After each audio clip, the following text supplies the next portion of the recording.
In my debate with CosmicSkeptic, we end up spinning around an important definitional problem with this position. Now, I know most of the criticism I'm receiving is because people aren't listening to my argument clearly, or because they're blinded by the stardom of Alex's 300,000 subscribers to my 40 subscribers, my mere 40.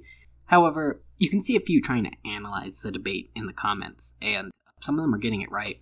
I would note that a lot of my argument has been endorsed by other vegans on the internet, including a natural vegan and a speciesist vegan, with regards to the arbitrariness of being a vegan in terms of reducing suffering versus veganism and other low-suffering lifestyles. Now, they generally agree with this insofar as veganism would not be the moral baseline. Rather, it would be on a continuum of many different type of styles of reducing suffering. And also, I know that a natural vegan is unsure whether insects are conscious, and would definitely agree that bivalves are not. The key to this argument is that you need a way to show morally good things to do are morally necessary things to do, and what the distinction is, why one is one way and one is the other. However, reducing suffering isn't enough, since the most maximally you're suffering reducing thing that most of us could do is give all our money to charity and become vegans. Some even think that the most maximally reducing suffering thing that we could do is commit suicide, because then we cause zero suffering from our lifestyles. Ultimately, if it's not just about if we're only responsible for our own reduction of suffering and not other people's reduction of suffering, it seems like suicide would be the right conclusion. In the definition of veganism put forth by the Vegan Society, there's a clear, meaningful interpretation by what they're trying to put forward or what they're trying to define. In fact, the dietary guidelines which are contained in the definition are pertinent because they tell us what the terms above mean. Essentially, what Alex wants us to do is forget about the word veganism in order to justify the negative utilitarian aspect of his argumentation. Essentially, if you don't have to argue for actual veganism, you just have to argue for the fair basics of negative utilitarianism, it's a lot easier. In the debate, I conceded to some of the tenets of negative utilitarianism for the purpose of argumentation, to give him some leeway in order that he might try to respond, try to have meaningful conversation.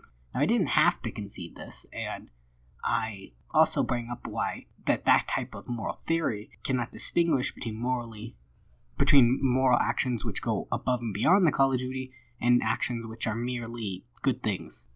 However, the major problem is that veganism has a certain meaning, and Alex can't escape it by retreating into the vague negative utilitarianism. And I'm going to give you 3 reasons why that doesn't work. The statement, "Look at the ethical vegan George eating a chicken sandwich," is intelligibly absurd to us. It is absurd because there's something about the word vegan, namely that he should be dispensing with all animal products as much as practical impossible. If it's intelligible to us why it's absurd to say, "Look at the ethical vegan George eating a chicken sandwich," it seems clear that ethical veganism must be against, in principle, the eating of meat. The statements ethical vegetarianism, ethical pescatarianism, and ethical pescatarianism clearly mean something different than ethical veganism on a theory level. If Alex was right, then these terms would all be ethical veganism, and there couldn't be a meaningful distinction between them, because ethical pescatarians don't think that fish have moral values, and ethical pescatarians don't believe that chickens or fish have moral value. Third, if Alex was right, the only definition of veganism that would be necessary would be a philosophy which seeks to reduce suffering, and that would be sufficient, because ultimately reducing suffering is only relevant to those things which have moral value anyway. But that wouldn't work, again, because there would be no distinction between that and negative utilitarianism. Alex in the debate claims that he agrees with me about the facts of the matter. He thinks that certain animals are worthy of moral consideration that I do not. But that if I were to believe that black people aren't humans, I could still logically believe that we should reduce human suffering. This is a clear false equivalence. One, he admitted in the debate, both that one could, under his interpretation of veganism, ethical veganism that is, exclude any animals that one deemed not worthy of moral consideration. and then he conceded that the definition is intended to be about non-human animals. There's obviously some kind of asymmetry here. Either the definition is referring to all non-human animals, or it isn't. Clearly, veganism at the bare minimum refers to all animals with mere sentience. But if you remember it, I argued that sentience was not sufficient to grant moral rights. Thus, if we grant Alex's argumentation, it seems like this is what we're left with. All of us are ethical vegans. We just specify different animals when it comes to exploitation.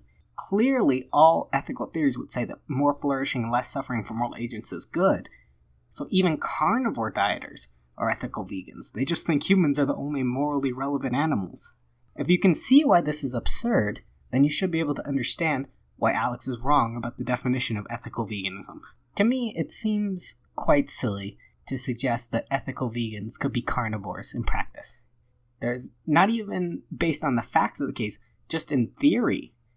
Clearly, ethical veganism is distinct from negative utilitarianism. I'm not going to argue here, which I could, but I'm not going to argue here that ethical veganism doesn't follow from negative utilitarianism. I already provided my reasons for thinking it doesn't, or at least that it isn't morally required under negative utilitarianism. But following from something is not the same as being equivalent to. So I'd like to thank you guys for listening. You have a nice day.